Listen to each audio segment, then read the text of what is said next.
오래간만에 순수 치료제를 개발하는 바이오텍이 상장이 되었는데요. 일반 청약에서 모인 자금만 7조 원이 된다고 합니다. 작년 말 이후에 오래간만에 순수 치료제를 개발하는 바이오텍이 상장이 되었는데요. 관심이 굉장히 뜨겁습니다. 경쟁률이 1,500대 1 정도 나타나고 있고요. 일반 청약에서 모인 자금만 7조 원이 된다고 합니다. 그래서 최근에 올라왔던 바이오텍들 중에서는 가장 관심이 뜨겁지 않나 이런 생각을 할 수 있습니다. 이번 시간에는 D&D 파마텍은 2014년 11월에 설립이 되었고요. 2020년 2월에 파킨슨병 임상 이상을 진행을 합니다. 255명 규모로 해서 임상 이상을 진행을 하고요. 이 파킨슨병 임상 이상이 가장 중요한 리드 물질이다라고 볼 수가 있습니다. 그 다음에 2021년 3월, 그러니까 1년 후죠. DD01 내시 임상 1A, 1B 환자 투약 진입 88명 대상으로 해서 임상이 진행이 됩니다. 그리고 나서 2020년 2월에 시작했던 파킨슨병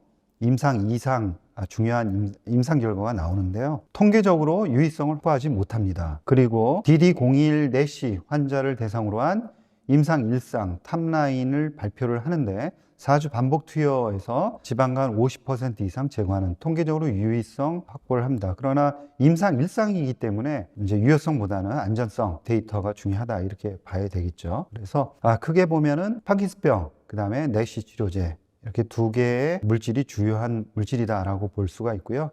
2023년 4월에는 경구용 대사성 질환 치료제 DD02S, 그 다음에 DD03 라이센스 아웃 계약을 하는데요. 미국 매트서나라는 회사에게 4억 2,200만 달러의 라이센스 아웃을 체결을 합니다. 주요 사업 분야는 조금 전에 말씀드린 대로 퇴행성 뇌질환, 파킨슨병, 그 다음에 섬유화 질환 치료제, 내시 치료제, 그 다음에 대사성 질환, 최근에 이제 비만 치료제까지 이렇게 세 개의 사업 분야로 나뉘어져 있다라고 볼 수가 있고요. 주로 D&D 파마텍, 그 다음에 미국에 있는 자회사를 통해서 임상이 진행이 되고 있는 상황입니다. D&D 파마텍의 파이프라인을 다시 좀 정리를 해보면 조금 전에 말씀드린 대로 내시 치료제 DD01 요거는 타겟이 GLP-1과 GCG 더블 듀얼 아고니스트다 이렇게 볼 수가 있고요. 그 다음에 주요 물질이 파킨슨, 알츠하이머 치료제로 개발하고 있는 GLP-1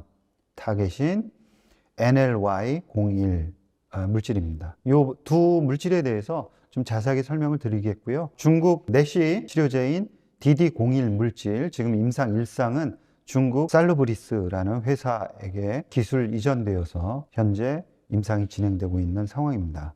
먼저 DD01 내시 치료제죠. 이제 마시 치료제로 이름이 바뀌었습니다. 임상 1상 결과를 보면은 지방간 함량 감소가 관측이 되었습니다. 그래서 플라시보 대비해서 용량 의존적으로 지방간이 치료되는 그런 효과를 나타냈습니다. 그래서 후보 물질로서 마시 치료제의 잠재력을 확인을 했다. 이렇게 이제 볼 수가 있는 거죠. 그런데 이 마시 치료제 경쟁 상황이 만만치가 않습니다.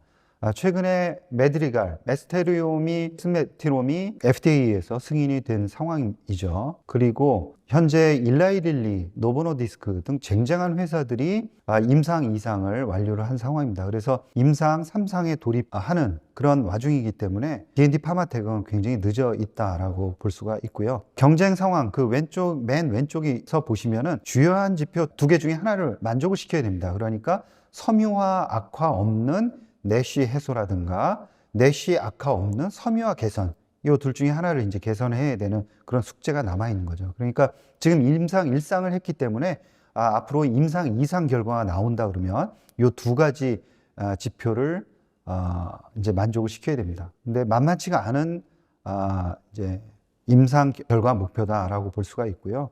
앞으로 상업화가 된다 하더라도 이런 쟁쟁한 회사를 제끼고 치료 효과를 이제 증명을 또 하고 또 상업화를 진행해야 되는 그런 숙제가 남아있다라고 볼 수가 있고요. 우리나라의 한미약품이 기술 수출한 머크의 기술 수출한 물질도 지금 임상 2상 단계에서 개발이 되고 있는 상황입니다. 다음으로는 동사의 가장 앞선 임상 프로그램인 NLY01입니다. 그래서 파킨슨병 치료제이며 GLP-1 작용제다라고 볼 수가 있습니다. 그런데 조금 안타깝게도 임상 2상에서 통계적인 유효성을 확보하지를 못했죠. 그리고 나서는 보다 세부적인 그런 분석을 통해서 연령 기준을 구분했을 때 60세 미만, 그러니까 환자들 중에 조금 어린 환자들이죠. 그 어린 환자군에서 이제 전체 255명 중에서 95명에 해당합니다. 그래서 적지 않은 숫자이긴 한데요. 이 그룹에서 통계적으로 유효한 유효성을 확인을 했다라고 이야기를 합니다. 그렇지만 항상 그렇듯이 이것은 후행적인 연구인 거죠. 그래서 이 자료를 근거로 해서 이제 임상 3상을 가겠다라고 이야기를 하더라도 그것은 FDA에서 받아들일 수가 없습니다.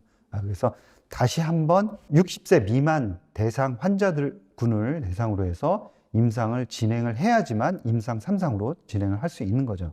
그래서 이런 것을 보고 후행적 분석이다라고 이야기를 합니다. 앞으로 계획이 중요할 텐데요. 이 NLY-01은 현재 영국 소재의 비영리 파킨슨 연구재단인 큐얼 파킨슨 트러스트와 함께 젊은 파킨슨 환자에서 치료 효과를 규명하기 위해 추가적인 세부 분석 연구를 진행 중에 있습니다. 향후 여기서부터 도출되는 분석 결과를 바탕으로 해서 파트너링 진행을 할 계획이라고 회사는 밝히고 있습니다. 종합적으로 여태까지 말씀드린 내용들을 종합해 보면 리드 파이프라인인 NLY-01가 파킨슨병 치료 물질 임상 2상에서 이제 실패를 하고 후행적 그 세부 분석을 통해서 향후 나아가야 할 방향을 새롭게 이제 설정을 하고 있는 상황이라 아직까지 계획이 명확하게 밝혀지지 않았다라는 점. 그 다음에 임상 2상이 진행된다 하더라도 임상 2상 결과를 받아볼 때까지는 적어도 3년 정도의 기간이 걸린다는 점을 여러분들 감안을 하셔야 됩니다. 그 다음에 다음으로 중요한 물질이었죠. 마시 치료제 DD01은 지금 임상 2상으로 이제부터 시작을 해야 됩니다. 그런데 임상 2상을 마치고 임상 3상에 진입하고 있는 회사들이 너무 쟁쟁합니다. 그리고 치료 효과도 너무 쟁쟁하게 나오고 있기 때문에 앞으로 이 회사들을 제치고 치료 효과도 잘 내고 그 다음에 상업화에도 성공하기는 대단히 어려운 그런 문제점들이